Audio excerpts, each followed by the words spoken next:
Ladies and gentlemen, boys and girls, welcome back once again. We're going into the next game. You should see the picks and bans on your screen right now. Coming forth as we're going to be seeing Fat Chunks Assemble face off against Torch.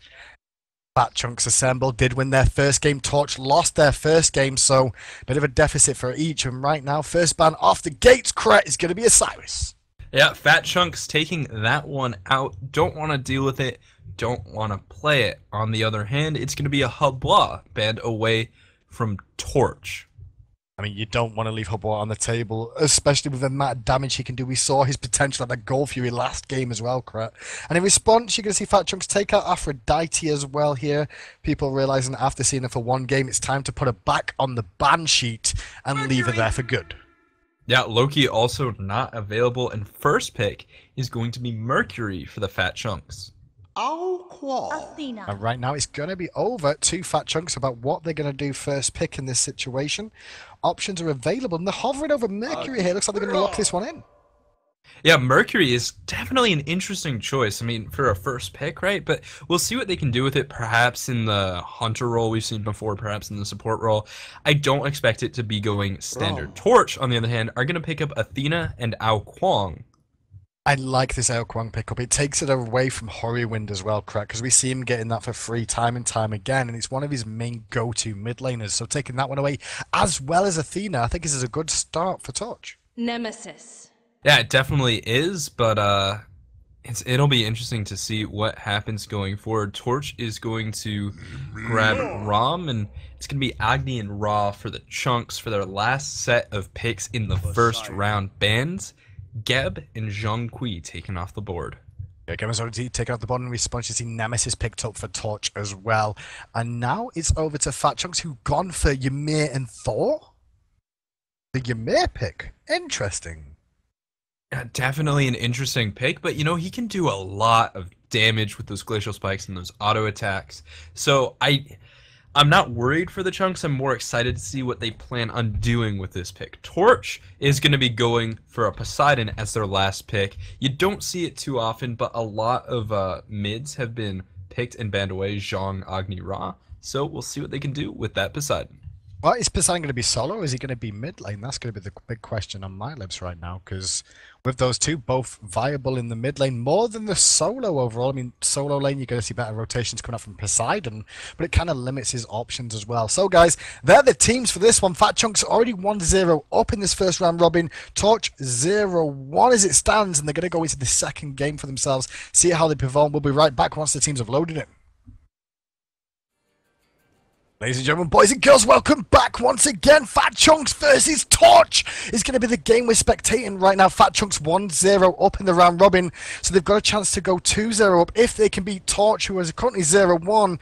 And let's talk about what Fat Chunks are playing right now. Cyclone Spin, going to be playing that Mercury. It looks like the ADC for this, but we've got a bit of invade, so we might have to cut this one short. If they find something, doesn't look like they're going to. So Cyclone Spin on this Mercury. Meanwhile, DJ Pernick is going to be playing Ymir as a support role by the looks of it. Aurora's going to be playing the Ra in the middle, sorry, in the solo lane, Horrywind on Agni in the mid, and finally Soulshine in the jungle on that Thor. Meanwhile, what's Torch got? Yeah, Torch is going to be playing a much more standard composition. They'll have Poseidon in mid lane. That's going to be played by Gusta in the Hunter role. It'll be One Glance on Rom, supported by Striped Otter on Athena in the jungle. It's going to be Awesome the Max, so subbed in over El Chapo on Nemesis, and solo lane Davis Arc on Ao Kwang. That said, there are a lot of options for what Five Angry Men are going to be playing here. And looking at the map positioning, I think it's going to be a Ymir Ra duo lane here. A Ymir Ra duo lane. Well, it's going to be a lot of sustaining, a lot of push in that lane overall. So it's going to be Mercury in the solo. Then I expected that because Cyclone Spin does play the solo lane more often than not. So a Ymir Ra is just so interesting to see. Yeah. How is this one going to play out? I mean, honestly, I'm asking you because I ain't got a clue. Well, you know, Ymir can be very scary in the early game. I do like the Vamp Shroud, and early Blink tells me that they're going for early kill pressure. At level 5, Ra does have the option of that 1-4 combo, which is going to be relatively easy to hit with someone frozen by Ymir. But we'll see how they end up pulling it off in the actual game. Blue buff going to DJ Pernicus, and Aurora with that Celestial Beam. I think he's going to be able to do a good job at out-pushing One Glance and Striped Otter, simply because I'm not sure Rom can deal with the sustain on the minions. But right now, you're going to see them get pushed in for the time being. The torch, but the sustain up will happen. Right hand side, though, Fat Chunks using that Mercury and that Thor to try and deal with the wave clear. Gone straight away, though, for that throwing dagger pickup. So he's going to do a little bit of extra splash damage already before he gets that golden bow online. Yeah, and you know, against an Alquang in the solo lane, I think Cyclone Spin is going to have a bit of a rough time here. Yeah. Simply because Alquang has such safe clear, but in the duo lane, DJ Pernicus is getting very low on health, sitting at about 40%. While he does have a health pot going and a health pot in inventory, he actually is, yeah, so I think he could do fairly well here, and this lane's all about aggression for 5 Angry Men. Or the Chunks. Aggression, right hand side, talking about that. Alquang takes a little bit of poke, and there's a double tap. Not going to find the backswing, though, from Thor as they pushed him into tower. But both Chunk quite low are the Torch members right now, and awesome to the max on that Nemesis. Might have to base sooner rather than later. Yeah, he's definitely going to be in a bit of trouble there. Not really have any potions to sustain. Could be a tough time. We were talking about how Whirlwind is such a strong Alquang player, and I can't wait to see how he's going to do on a character that isn't Alquang. This Agni versus Side matchup is definitely a throwback, but in the dual lane, that's going to be a lot of damage under Athena. Nice taunt, but that just is going to confirm the auto attacks, and in the end, First Blood will go the way of Fat Chunks. Can they get second? No, one glance is able.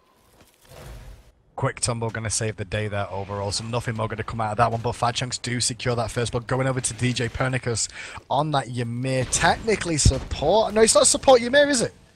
A Raw's gone support. No. He's got the Watcher's Gift. It's going to be full magical damage Ymir in this lane. Yeah, face punch Ymir. Call Kelly. She's got to be excited about this one. Oh man! Keep an eye for Polynomicon coming online eventually. I mean, it's a reduced item, but it will definitely help out with someone like Ymir anyway, who gets extra damage from his auto attacks thanks to his passive. And you can see them looking at the red buff right now. Is DJ Pernicus with this very unusual setup. And for sure, the other thing I want to mention is just Soulshiner on this Thor did just hit level 5. Mid-camp's coming up in a few seconds. It looks like he's positioning to ult right near the Gold Fury. Probably wants the left-hand lane. One glance is very, very low, but Soulshiner's going up in the air. There's 4 members on the left-hand side of the map. Brave. This is risky. This is dangerous. Is he going to dunk down? He was going for Athena. Chooses wisely against diving the tower on One glance, who tumbles back to the tier 2 tower. Going to have to recall, but like you said, this is going to open up the mid-camps right now as the left one's going over to hurry when right-hand side Cyclone Spin rotating over, which is surprising that he's had the time to do that, correct, considering he's against Nail Kwong. Yeah, but he just happened to do it at the right time in the wave, and while Tornado is down, no creeps actually lost yet, and it looks like Cyclone Spin is just going to lose gold, not experience, which honestly seems fairly standard for the lane, and he's definitely happy about his rotation, just clapping a few times for good measure. A good measure indeed. So nearly 4 minutes in now, 1-0 to Fat Chunks. Both those mid-camps went in their favour. So the Goldie 640, experience 2,000 right now. And Nemesis rotating for Cyclone Spin in this right-hand lane. Will he find something? That's a question. Squall not going to connect thanks to special delivery. So Cyclone going to be able to back away for now. And now with Nemesis being spotted, will there be potential for ganks elsewhere? Well, you know, I don't think Nemesis is going to do a great job of ganking this solo lane. While there's just no setup for the Alquang ult, which would be great, right? Like, if it was Mercury Alquang in the solo lane, all day, ganks, and it would be wonderful, but Cyclone Spin is just too good at escaping with Sonic Boom to get out with Special Delivery to escape, and he's going to have a Golden Bow finish, so his push is going to be very, very strong. Pernicus blinks on the left-hand side, gets a Frost onto the Otter. Otter taking a bit of damage, the taunt's going to buy him a little time, but the wall's going to block him off, and there's a channel, and Pernicus blows it up to Nuclear Fusion, coming after the skin, but Astral Barrage is channeled, they're looking for Pernicus, he jukes second, doesn't juke the third, and One glance finds it, the dunk down from Soulshiner, late and defensive, not going to find it. Yeah, and that just seemed like a little bit poor communication from the jungler of Fat Chunks, not being there quite as early as intended. Like when you're going to fight in a lane, you want to have your jungler already on the way just in case something happens, like that clutch Nemesis rotation, returning a kill. And honestly, Pernicus is a great target to get hit by those Nemesis ultimates. It is indeed, so we'll see how this one continues as Rom is still working on his Devourer's Gauntlets. Meanwhile, his lane opponent, technically DJ Pernicus, got the shoes of the Magi online, so he's going to be a lot more mobile, especially with that blink as well. And it's surprising to see, you know, like a mage going for blink and hog. He's going very aggressive as DJ Pernicus, considering he's technically taken the carry role in this lane. Yeah, he's definitely taking the carry role in this lane, but I think overall he's going to be looking at a more frontline kind of role, similar, just basically a warrior role, similar to how we saw Chalk in the last game played by Wolfie. And I think that'll work out quite nicely for the Chunks. They definitely do have a strong sort of core to their team, with Ymir being the primary frontline, Aurora probably being secondary frontline and building a little bit tanky later on. 2 assassins, which might be a little bit too much, but with Agni they might make it work, and I think it's up to Torch to pull off some really good plays with their double mage ultimates. Pernicus finds a free offset again. Celestial Beam and the snipe coming out from Rockenex. The wall's going to be by some time, but not enough to secure the kill. And once again, Striped Otter got to go back to base, this time alive though at least. Meanwhile, mid lane contestation going on over the mid camps. Looks like those ones went to Torch. Yeah, Torch is able to get the right, but the left do go freely to Soulshiner. And, you know, it was unfortunate on the left-hand side. DJ Pernius just didn't have his ultimate available quite in time. Rotation spotted out from Nemesis, Divine Judgment, and Defender of Olympus out onto Pernicus. He's not going to be able to get away from this one, but he will land a perfect freeze into the ultimate. And that is going to be an amazing turnaround. Pernicus just barely surviving, but not for long enough. And that Quacken even, is going to get a lot of damage. No more follow-up though. He's got nothing else left. Those archer minions actually did a bit of damage. Now One Glad's trying to trade with him. He's got to be careful because Agony could pick off one of these two, either of them, with split seconds. That's going to be enough with the tick of the damage as Soulshiner ducks down to say hello to the Swagny. He's going to chase for the kill. He's going to not find the double tap, but he closes the gap and spins to win. 6-3, and Fat Chunk's looking good. Yeah, Soulshiner though just keeps landing his ultimates in the same place, which is kind of hilarious, but he's never actually connecting them, which is a little unfortunate. So having a little bit of a rough game, but his team is certainly carrying the weight, especially Pernicus going 4-2, doing such a good job. And now that Chunks have a lot of kills and a lot of experience over their opponents, it's time for them to transition, change their game plan, and look to get more gold by focusing on objectives such as towers, invades, and the Gold Fury. I don't think I'll be playing for the next week after this game crap, because I do not want to go into lane and have a Ymir and Ra on my team. Trying to do this in the dual lane. This is going to be interesting to see. As a blink hit from DJ again, going to get the frostbite on Striped Otter. The snipe from Aurora is enough to secure the kill. And once again, the Otter goes down. There's no water here, only flames and death. Yeah, and they're just, it doesn't seem like Torch really knows what to do against that combination, because Athena has beads 3. Athena is forced into beads 3, and that's the correct choice. She's getting pressured. She will feed forever without those items, but even then it's not enough. That Quacken though, it could be. Fat Chunks are able to get the Gold Fury, but it might turn around. Athena landing in, double stun, and DJ Pernicus, his ult is too late, but it doesn't matter because everyone is cleaned up. Gold Fury goes to the Chunks along with 2 kills. Along with 2 kills as well. Only Aurora dies, who technically is the support on this combination right now. This is crazy right now from Fat Chunks Assemble. Always trying to bring new things to the table, and it's working out for them in this game against Torch. Torch already 1 game down, Fat Chunks 1 game up, and if they win this one, Fat Chunks will go clear lead for the time being, in the fact that they'll be top of the round robin statistics for winning 2 games in a row. Yeah, they'll definitely be looking good, and, you know, sort of shockingly, it seems like they'll be doing it with... Oh, yeah, that's going to be a big play. Awesome Max finds the double dash, walled out, but will it be enough? Soulshiner can't get in range. Cyclone's been rotating over, and he's going to start speed buff. Should be able to clear this in time, but DJ Pernicus could die for it. Honestly, might be a good trade. Pernicus getting shot through the wall. Gusta a little bit far off. They're still looking for DJ Pernicus. Here's a snipe from Aurora, connects on Gusta in mid lane. That Poseidon, who tried to help out his team, goes down. And also on that as well, Otter did use those beads to disengage, so they're going to be on cooldown for the time being. And what a deficit that's made to the Torch team, having to go rank 3 beads so quickly on a support crit. Meanwhile, solo lane, Cyclone going crazy, diving the El Kwang, and actually survives. Yeah, and he's going to need to recall right here. If he went into the jungle and tried to run it out, Nemesis would cover that option, but instead he's just going to be able to return to base. And here's the question about Fat Chunks. Do they actually have God pools?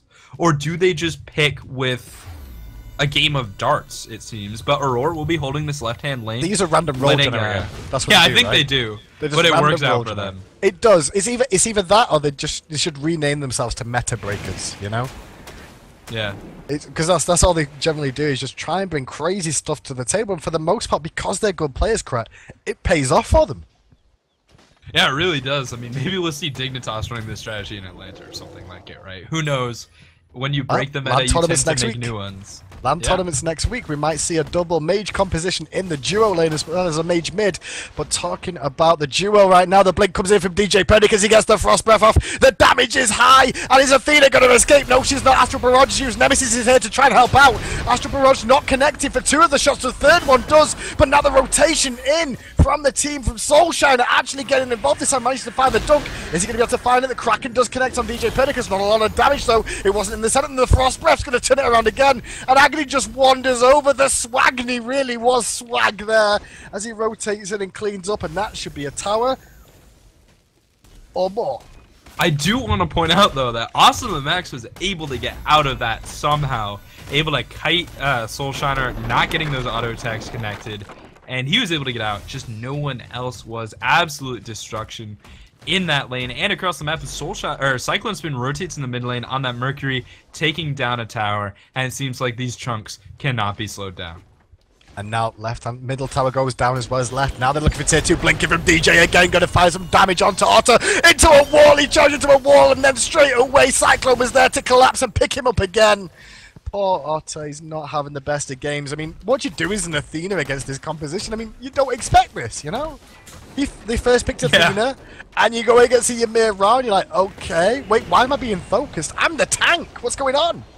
Well, but think about it, right? Once Athena gets frozen, she has to stop, charge up preemptive strike, then dash away. Taunting Ymir's not going to do anything. He's already got his Glacial Spike down and will just confirm his damage. The snipe's easy to hit. It's a very, very strong lane, and I'm honestly not sure what the answer is for It's so tough. I actually think if I was Athena right now, I would have left the lane and just leave it and say, you know what, one glance, you've got no boots, you got no shoes on. Do you have boots this game? He does have boots this game. Sorry guys, he bought boots this game. He's not role playing this time round. However, I would have left him alone and said, you know what, just farm what you can, because if I stay in this lane any longer, they're just going to keep fat chunking me down. Yeah, and that's definitely what happened, sitting at 0-7-3, not able to make the adjustments necessary. The Chunks really displaying their dominance, and now they're going to be looking to transition in the mid-game. They're up 8,000 gold and 1,400 experience. Cyclone Spin could be in trouble, but with Sonic Boom, I think he's going to be able to get out super easy. We'll see what happens. He's got a lot of straight lines he can get out, and instead, he's going to clear a wave, then back out. He might need to watch it though, because he's going to overextend, because now he's got a 4-man rotation. Sonic Boom does get him out into the tower range, and they committed a lot for that as well there, correct? Didn't make it pay off, and now Gold Fury's just about to spawn. You can see it's flashing, it's up, and already Fat Chunks are there to take it up. Pernicus using the ultimate to bring it down quicker. Yeah, and Pernicus could do a lot of damage with the passive from Ymir. Never should be underestimated. Gold Fury goes down. Beautiful play coming out from Cyclone Spin to bait so much out, and the Chunks to convert it into a Gold Fury. Middle lane Soulshiner wants blood. He's not going to find it. Yeah, they're still looking for more right now. I mean, they're in such a commanding lead. This right-hand tower is soon to drop. You can see Mercury's doing so much damage in this lane. Cyclone Spin with that golden bow is really putting the pressure onto Ao Kwang. 3-level lead just there between those two. We look at supports right now. Realistically, it's Aurora, and that Roy is level 13 to Striped Otter, who's having to try and take out the back experience camps to stay in it. Only level 9. Yeah, Aurora is doing very well this game, but DJ Pernicus is going to blink towards Thor's up in the air, and Torch are going to throw in the towel. No point in getting more frustrated. There are more games yet to play today, and Chunks, after the first game of the day, seem to be the team to beat, and they're proving it once again. Yep, do take a 2-0 lead right now in the round robin, guys. So that's going to put Fat Chunks at the top for the time being, but for how long is the question? Because next up, straight away, we're going to be having Fat Chunks face off against the late bloomers, and I wonder what they've got up the sleeves for this game. Yeah, I'm sure it's going to be something completely different. I can't wait to see what it's going to be. And after a short break, we're going to find out. You know, you think we're going to be able to guess what it is in the picks and bans?